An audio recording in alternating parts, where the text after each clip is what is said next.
हम जिस जगह, जिस एरिया, जिस मोहल्ले में हम लोग रहते हैं, ठीक है, उस मोहल्ले में, एरिया में सबसे पहली चीज़ तो गुर्बत कितनी ज़्यादा भर चुकी है। ठीक है, बेशुमार जो है ना वो लोग बेरोज़गार हैं, बहुत बेशुमार लोग जो हैं वो परेशान हैं। ठीक है, और बेशुमार लोग जो हैं वो इसी वजह से दुनिया से जा चुके हैं। ठीक है, अपनी ज़िंदगी उन्होंने ख़त्म कर दी है, ख़त्म ही हो चुकी है एकदम। लेकिन जो बचे हैं, जो आसरा करते हैं कर सकें अपनी ज़िंदगी के बारे में, अपनी ज़िंदगी में लोगों को खुश करने के लिए, चलो लोगों को नहीं, अपने लिए खुश करने के लिए, अपनी खुशी के लिए तो वो कुछ करना चाहें तो कुछ कर सकते हैं, लेकिन उनके पास तो ज़राए नहीं है, सब कुछ तो ख़त्म हुआ हुआ है इनकी ज़िंदगी में। और हम लोगों के जो है ना वो ज़मीर सो चुके हैं बिल्कुल एकदम, जो है ना, मतलब आप पहले की तारीख उठा के देखें, पहले का वक्त उठा के देखें कि लोग एक दूसरे के लिए जीते थे, एक दूसरे के को खुश रखते थे, एक मतलब लोगों के ज़मीर ज़िंदा थे। ठीक है, और वो उनको जो है ना दूसरों की मदद करने में मज़ा आता था। आज यहाँ पर हम सबके ज़मीर जो है ना वो मर चुके हैं। मुसलमान का ज़मीर मर जाना मुसलमान के मर जाने के बराबर ही होता है। लेकिन यहाँ पर कहानी कुछ उल्टी हो रही है। ठीक है, जो मुस्लिम्स है ना उनका ज़मीर मर चुका है, उनकी इंसानियत मर चुकी है, और जो गैर मुस्लिम है ना उनके अंदर इंसानियत जो है। फिर जाहिर सी बात है, जब अल्लाह ने तो मदद करनी है ना, वो तो अल्लाह ताला तो गैर मुस्लिमों से ही मदद करवा ले सकते हैं, और ले रहे हैं। हकीकत है कि हम मुसलमान जो हैं एक दूसरे की जान के प्यासे बने बैठे हैं, और वहाँ गैर मुस्लिम जो है ना वो एक दूसरे को भाई भाई कह रहे हैं। ठीक है, वो एक दूसरे की मदद कर रहे हैं, उनके ज़मीर जो है वो ज़िंदा है, इंसानियत ज़िंदा है, ये कह सकते हैं उनके अंदर इंसानियत ज़िंदा है। ठीक है, भले वो मुस्लिम नहीं है, लेकिन जो मुसलमानों को काम करने चाहिए वो सारे के सारे काम वो अंग्रेज़ लोग कर रहे हैं। ठीक है, और जिनको करने चाहिए हम मुस्लिम को, क्योंकि हमारे कुरान मजीद में जो जो लिखा है सब कुछ साफ साफ, हमारे नबी जो बता के गए हैं हम लोग उसको फॉलो नहीं कर रहे, बाकी सबको सारे काम कर रहे हैं ज़िंदगी के अंदर जो कि गैर मुस्लिम से रिलेट करते हैं, वो सारे काम हमारे अंदर हम कर रहे हैं। ठीक है, झूठ, ग़ीबत, मतलब और कितने ऐसे काम हैं जो हम लोग आराम से मतलब मज़े से किए जा रहे हैं, कुछ सोचे समझे बगैर। तो भाई बात सिर्फ इतनी सी है कि आप थोड़ी सी फ़िक्र कर लो, इतनी सी, मतलब अपने बारे में सोचो, ऐसे नहीं है कि अपने बारे में मत सोचो, साथ साथ जो है ना वो दूसरे के बारे में भी सोच लो। ठीक है, और देखो अगर आप ये सोचते हो कि कोई ना कोई है जो करेगा और सब सही हो जाएगा, तो ऐसा बिल्कुल भी नहीं है। ठीक है, हम अगर एक एक भी बंदा ये सोच लेना यार अपने ज़रिए से अगर हम कुछ अच्छा कर दें तो सिर्फ हमारी नहीं बल्कि हमारी नस्लों की ज़िंदगी भी अच्छी हो जाएगी, हमारे शहर की ज़िंदगी अच्छी हो जाएगी, हमारी कंट्री की ज़िंदगी अच्छी हो जाएगी। अगर हम खुद से, हर बंदा, मैं खुद से कुछ अच्छा कर सकूं, ठीक है, तो अगर ये सब सोच के करना शुरू कर देना तो पूरा पाकिस्तान बदल जाएगा, फिर किसी हुक्मरान की ज़रूरत नहीं पड़ेगी हम लोगों को। और हमारे हुक्मरान तो आप जानते ही हैं, तो हम उनके बारे में कुछ कह भी नहीं सकते। ठीक है, क्योंकि उनके लिए तो अल्फाज ही बेकार हैं कहना, वो एकदम जैसे कहते हैं ना वाहियात बेकार इंसान, वो हमारे बने हुए इस टाइम पर, सारे करप्ट, सारे खाने वाले। और वैसे हर कोई मतलब यहाँ का ताजिर करप्ट, यहाँ का कानून करप्ट, यहाँ का लॉ करप्ट, यहाँ की हुकूमत करप्ट, यहाँ के लोग करप्ट, मतलब सभी कुछ तो करप्ट है। पाकिस्तान में कोई भी एक ऐसी शख्सियत नहीं है जो ये कह सके, जिसके दिल में ये एहसास हो कि नहीं यार मुझे सही होना है, ठीक है, मैं सही हो जाऊँगा तो हो सकता है मुझे देख के पता नहीं कितने सारे सही हो जाएं। और यही तो ईमान का तकाजा है।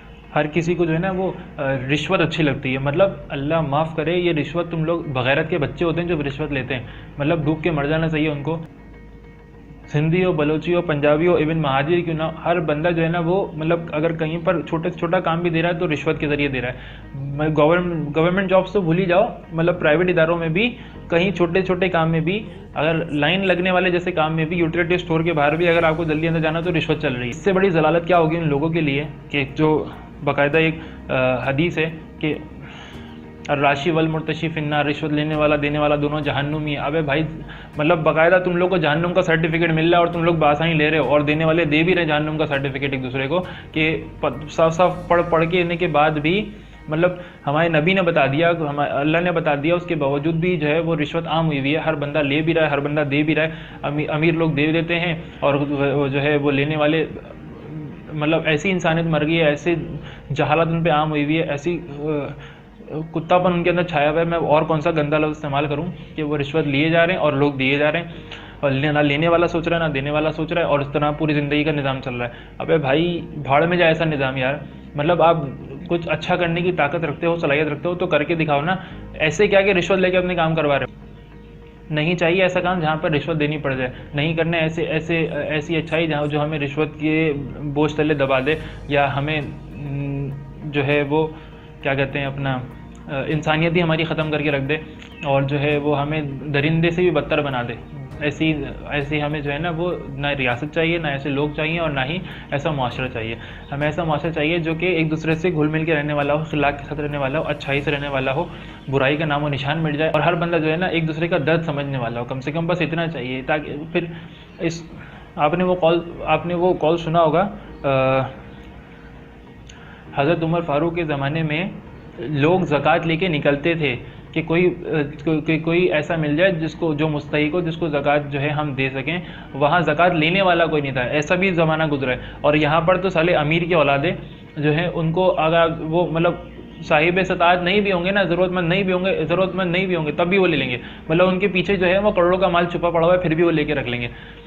यार ऐसे मतलब हुक्मरान भी आप बना रहे हो और फिर गालियाँ भी आप ही दे रहे हो, तो फिर तो ये तो ऐसा नहीं है। छोटा सा काम कर दो, ठीक है, सबसे पहले अल्लाह पे भरोसा रखो, ठीक है, सब कुछ अल्लाह ही करने वाला है।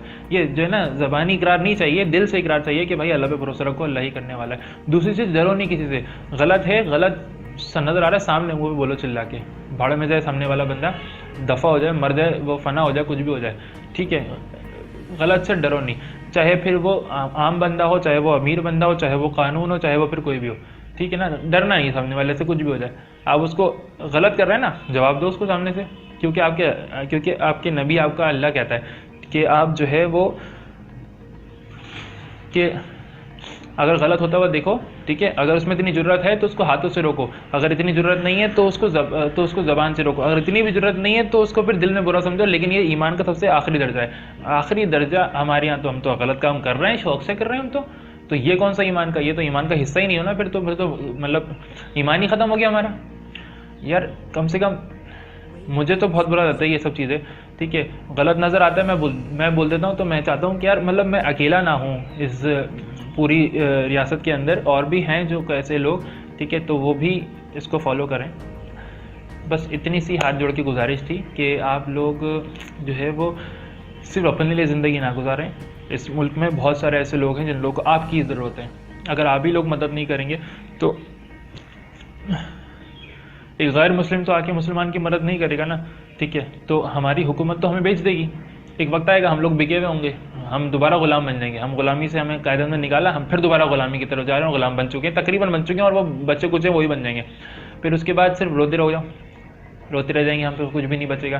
क्योंकि हम अंग्रेज़ों की, हिंदुओं की यूनिटी है, लेकिन मुसलमान की जिनकी यूनिटी होनी चाहिए उन्हीं की यूनिटी है, वो शिया सुन्नी सब में बिखरे पड़े हैं, ठीक है। और जो बच्चे कुछ हैं वो पंजाबी, सिंधी, बलोची और महाजिर में बिखरे पड़े हैं, और जो बचे हैं वो जो है अपना एक दूसरे को मार काट के ख़त्म कर देंगे। बिल्कुल एंड हो जाएगा हमारा, और कुछ भी नहीं बचेगा। तो जवान खून है, जो मुझ जैसे लड़के जिनको हम नौजवान की नस्ल कहते हैं, वो नौजवान नस्ल कितने काम की होती है एक इस्लामी रियासत के लिए, ठीक है, वो उनको पता ही नहीं है। उन्होंने अपनी ज़िंदगी को किस चीज़ में लगा के रखा हुआ है, मावे गुटके में, लड़कीबाजी में, मतलब मैं खुल के अल्फाज अदा करूँगा, ठीक है। और बुरे जितने वहशी काम होते हैं ना, वो सारे काम उनकी वो में लगे पड़े हैं, ठीक है। और मतलब जो करना चाहिए उनको, जिस चीज़ के लिए अल्लाह जवानी देता है, वो काम नहीं कर रहे हो, ठीक है। ये भी नहीं पता, ये भी नहीं सोचते कि अल्लाह ताला ने दुनिया में उनको भेजा किस लिए है, और बस जैसे मर्जी आई, दरिंदों की तरह, जानवरों की तरह, बगैरतों की तरह, और जिस तरीके से हो सकता है ज़िंदगी गुजार रहे हैं, और जो है वो लोगों की ज़िंदगी तबाह और बर्बाद कर रहे हैं। जो लोग फलाई इदारे में काम कर रहे हैं, फलाई इदारे वाला काम कर रहे हैं, जो जवान जो हैं वो अपनी ज़िंदगी को जिस काम में लगाना चाहिए उसी काम में लगा रहे हैं, वो बहुत अच्छा काम कर रहे हैं, खामोशी के साथ कर रहे हैं, लेकिन बहुत अच्छा काम कर रहे हैं। मेरा सल्यूट है उनके अंदर, उनके लिए मेरा सल्यूट है उनके लिए, और मेरी दुआएं उनके साथ हमेशा हैं, ठीक है। कि आप लोग ऐसा काम करते रहो, और जो है अल्लाह पाक आप लोगों को जो है वो हिम्मत, जुर्रत, ताकत दे इसी तरीके से आगे बढ़ने की। और जो लोग बगैरत बने बैठे हैं, मेरी उनसे गुजारिश है और अल्लाह से भी दुआ है कि अल्लाह पाक जो है उनको हिम्मत, ताकत दे। सबसे पहली चीज़ जो है उनको जो है अच्छा दिमाग दे कि वो लोग समझ सकें कि क्या गलत है, क्या सही है, और उसके बाद जो है उस पर चल सकें। और बस ये छोटा सा मैसेज था। अगर आप लोग को ये वीडियो पसंद आती है तो मुझे शेयर चाहिए सिर्फ ना। मैं चाहता हूँ कि हमारे मुल्क में कुछ जो है ना वो लोग इंसान बन जाएं, थोड़े से ना इंसानियत उनके अंदर जाग जाए, और जो है अखलाक उनके अंदर थोड़े से अच्छे आ जाएँ, और हमारे मुल्क का क्राइम जो है ना वो बदतरीन क्राइम वो किसी तरीके से रुक जाए। और वो यूनिटी जवान ही बना सकते हैं, और कोई नहीं बनाएगा। बाहर का कोई नहीं आएगा, कानून नहीं बनाएगा, वो जो है वो लॉ नहीं बनाएगी, वो जो है हुकूमत नहीं बनाएगी, वो जवान ही बना सकते हैं।